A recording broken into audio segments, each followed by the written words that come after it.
Hello मेरे प्यारे साथियों, नमस्कार। एक बार फिर से स्वागत है आप सबका हमारे इस यूट्यूब चैनल खोस्ट डायरी में।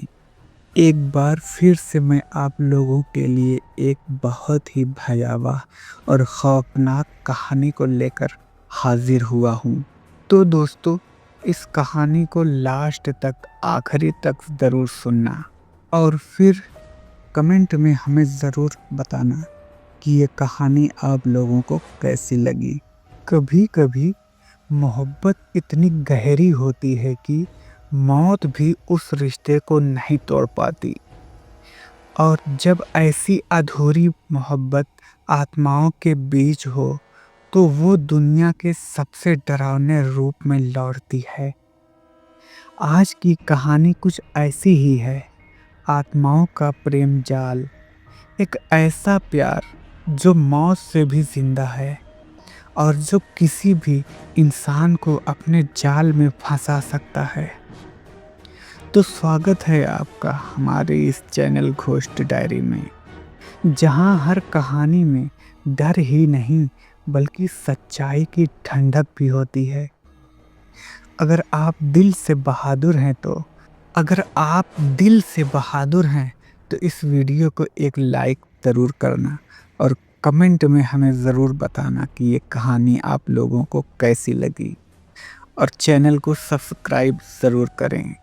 चलिए अब बिना देरी के कहानी को शुरू करते हैं। रात का समय था। बारिश हल्की हल्की हो रही थी। नीम के पेड़ों से टपकती बूंदें जैसे किसी गहरी चुप्पी को भेद रही थी। मध्य प्रदेश के एक छोटे से गांव सूरजपुर में एक पुराना हवेली जैसा मकान था, किशन भवन। कहते हैं वहां सालों पहले एक प्रेम कहानी अधूरी रह गई थी और उस अधूरी मोहब्बत की परछाई आज भी उस हवेली की दीवारों में कैद है। कहानी की शुरुआत होती है रवि से, जो शहर से अपने रिसर्च प्रोजेक्ट के लिए सूरजपुर आया था। वो पैरानॉर्मल प्रेम पर शोध कर रहा था, यानी ऐसी आत्माओं की कहानियां जो प्रेम के कारण भटक रही हैं। गांव वालों ने उसे बहुत मना किया, बाबूजी, किशन भवन में मत जाना, वहां रात को कोई राधा रोती है। वो अब इंसान नहीं रही। पर रवि के चेहरे पर उत्सुकता थी, डर ही नहीं। वो बोला, अगर वहां राधा की आत्मा है तो मैं उससे बात करना चाहता हूं। उस रात रवि अपनी रिकॉर्डिंग मशीन, कैमरा, हवेली की दीवारों पर सैकड़ों साल पुरानी तस्वीरें लटकी थी, जिनमें हर चेहरा अधूरा सा दिखता था। धूल की परतों में दबी एक पेंटिंग पर लिखा था, राधा और किशन, मृत्यु से परे एक प्रेम। रवि ने वो लाइन पढ़ी और तभी अचानक हवा चलने लगी। मोमबत्ती बुझ गई। अंधेरा, सन्नाटा और फिर एक धीमी आवाज, तुम क्यों आए हो यहाँ पर। वो आवाज मानो हवा में तैर रही थी। रवि के हाथ कांप गए, पर उसने रिकॉर्डिंग चालू रखी। कौन हो तुम? जवाब आया, मैं वो हूँ जो अब भी इंतजार में हूँ। धीरे धीरे कहानी खुलने लगी। राधा एक ब्राह्मण लड़की थी जिसने किशन नाम के ठाकुर से प्यार किया था। गांव वाले उस रिश्ते को पाप मानते थे। एक रात दोनों भागने वाले थे, लेकिन राधा को उसके परिवार ने दहेज दे दिया। किशन ने खुद को हवेली की छत से झोंक दिया। मरने से पहले दोनों ने वादा किया था, अगर अगला जन्म हुआ तो हम साथ रहेंगे, चाहे इंसान बने या आत्मा। लेकिन कहते हैं वो वादा मौत से भी मजबूत था। किशन और राधा की आत्माएं आज भी हवेली में बंधी हैं। जो भी उस हवेली में प्रेम की भावना लेकर आता है, उन आत्माओं के प्रेम जाल में फंस जाता है और कभी वापस नहीं लौटता। रवि ने जब ये सब रिकॉर्ड किया तो अचानक कैमरे की स्क्रीन पर कुछ हिलता लिखा। एक औरत सफेद साड़ी में, उसके बाल भीगे हुए और होठों पर मुस्कान। क्या तुम भी मुझसे प्रेम करोगे? रवि के कानों में गूंज उठी वो आवाज। उसने डर के मारे कैमरा गिरा दिया, पर अब दरवाजा अपने आप बंद हो चुका था। रवि भागने की कोशिश करने लगा, लेकिन उसे लगा जैसे जमीन उसके पैरों को पकड़ रखी है। कमरे की दीवारों पर अब वही नाम उभर रहा था, राधा किशन, राधा किशन। और फिर एक ठंडी हवा उसके पास से गुजरी। उसने देखा राधा उसके सामने खड़ी थी, पर अब उसकी आंखों में प्यार नहीं था, सिर्फ एक अजीब सन्नाटा और मौत की खामोशी थी। तुम मुझसे क्यों भाग रहे हो रवि? क्या मैंने तुम्हें बुलाया नहीं था? रवि ने कांपते हुए कहा। तुम जीवित नहीं हो। राधा मुस्कुराई। प्रेम मरता नहीं, मैं भी नहीं मरी। अचानक राधा के पीछे एक छाया उभरी। वो किशन की आत्मा थी और वो क्रोधित थी। राधा, फिर से किसी इंसान को अपने जाल में क्यों फंसा रही हो?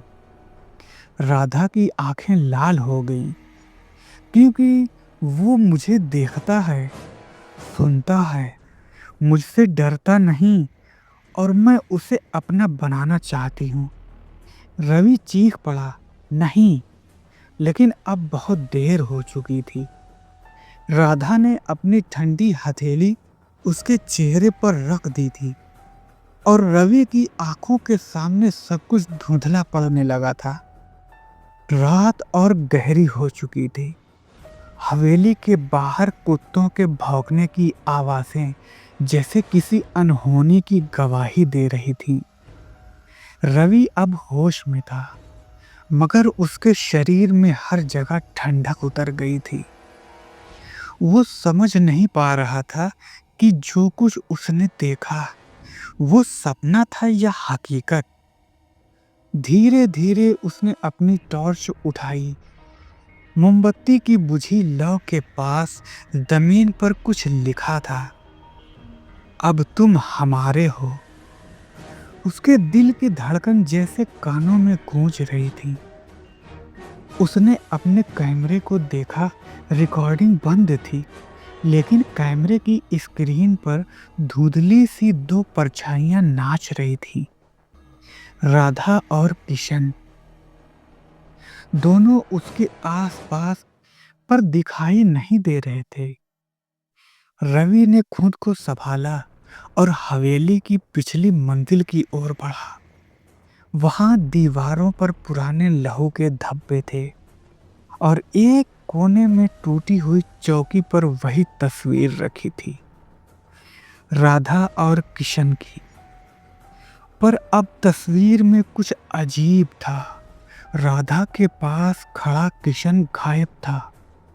उसकी जगह एक नया चेहरा उभर आया था, रवि का चेहरा। रवि पीछे हट गया, डर से कांपते हुए। नहीं, यह मुमकिन नहीं।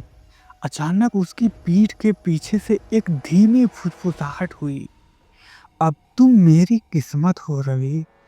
वो मुड़ा। राधा उसके सामने खड़ी थी, सफेद साड़ी में, लेकिन इस बार उसका चेहरा अधजला था। आंखों से धुआं उठ रहा था। उसके होठों से टपकती लाल लकीरें जमीन पर गिरते ही स्याही में बदल गई।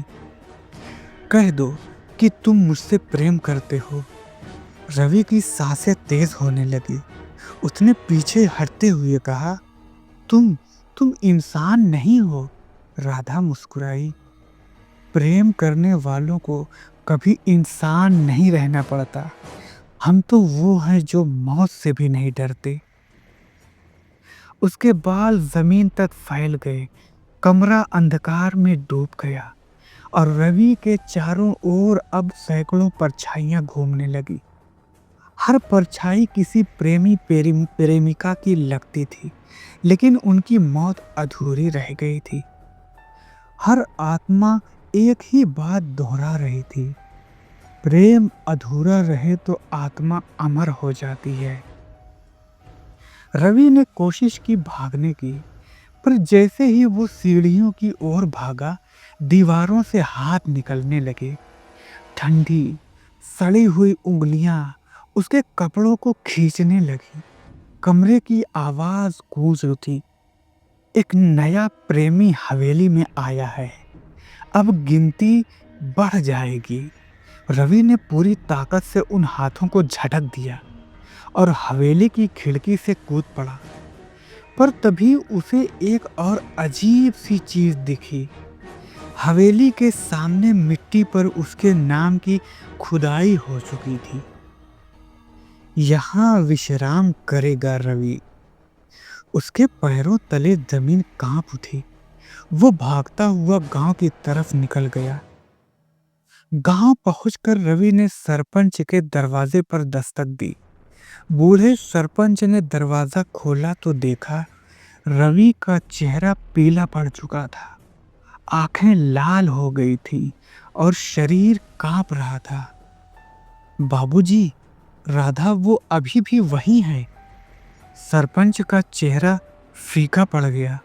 वो धीरे से बोला, मैंने कहा था ना, किशन भवन में मत जाना।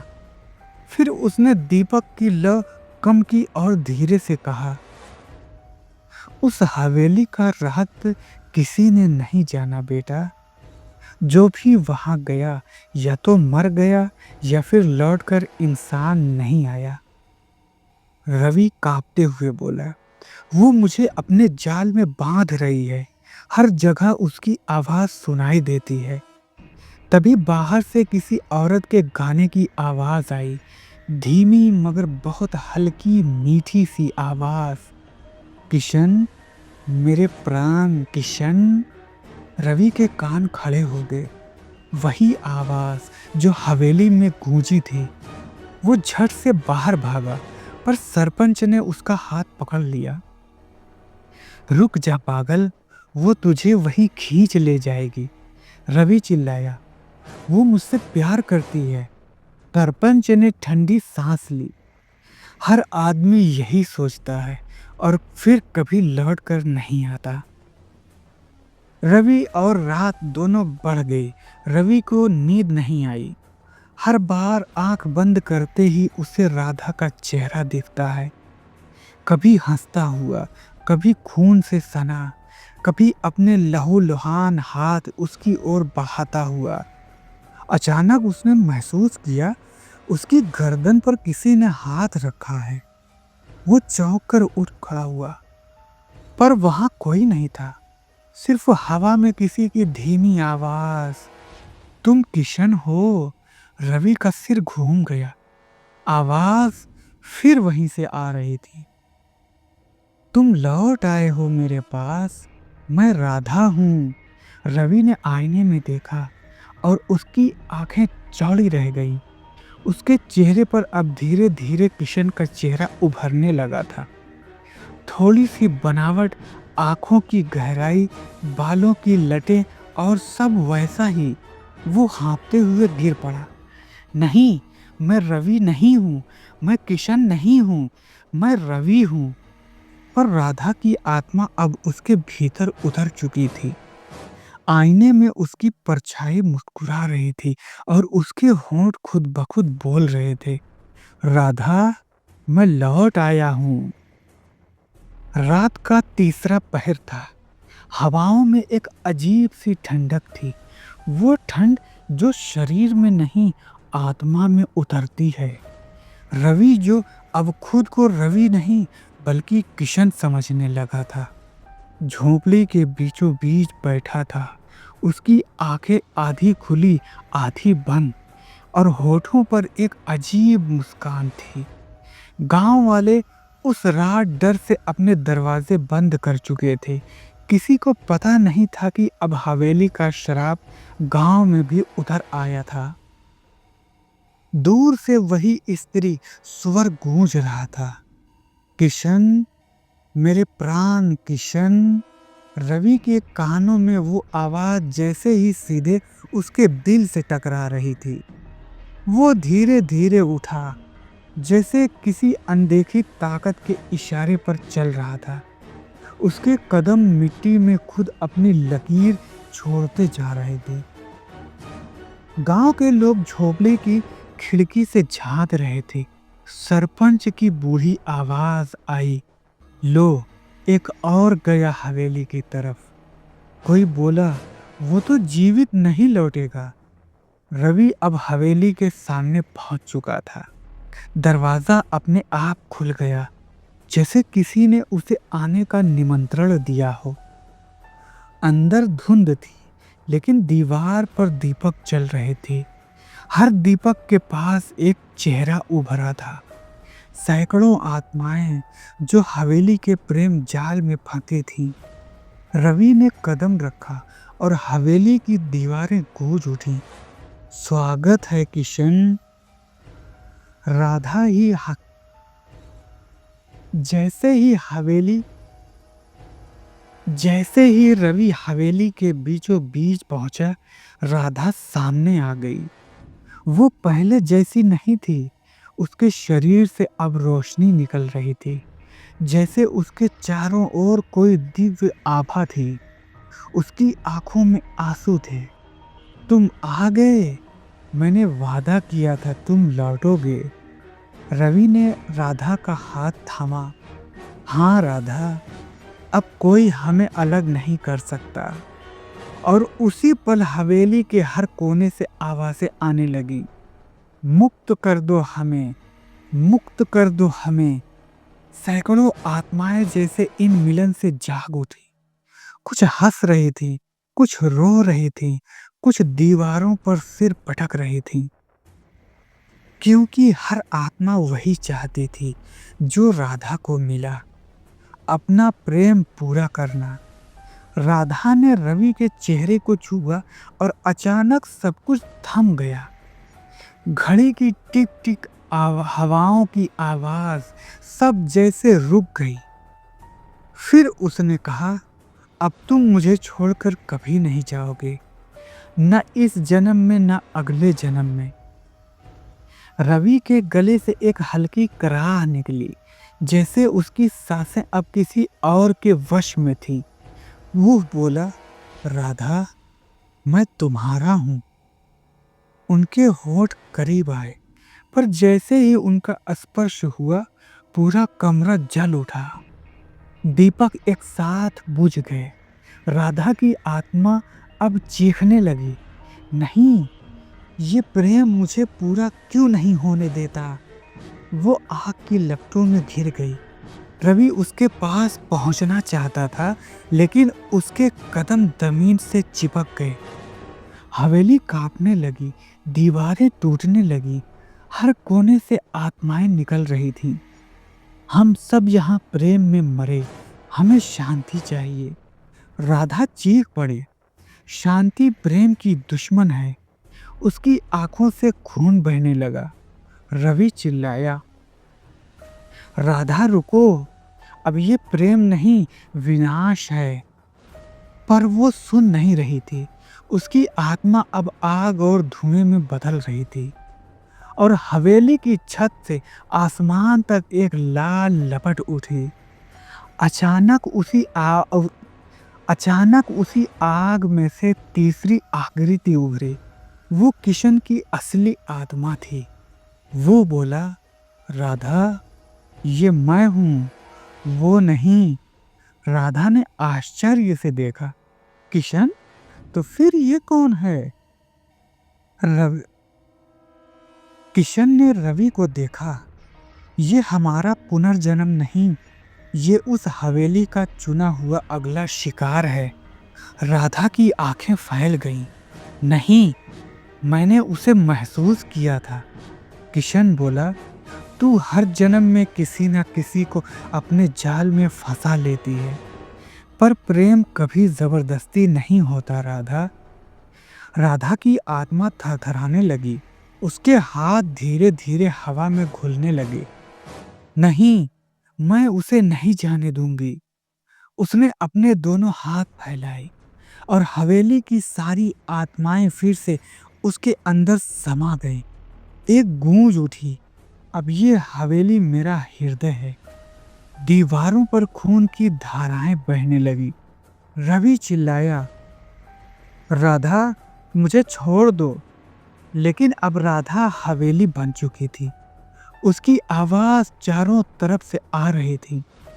किशन गया, अब तू रहेगा यहाँ हमेशा, हमेशा हमेशा तू यहाँ रहेगा।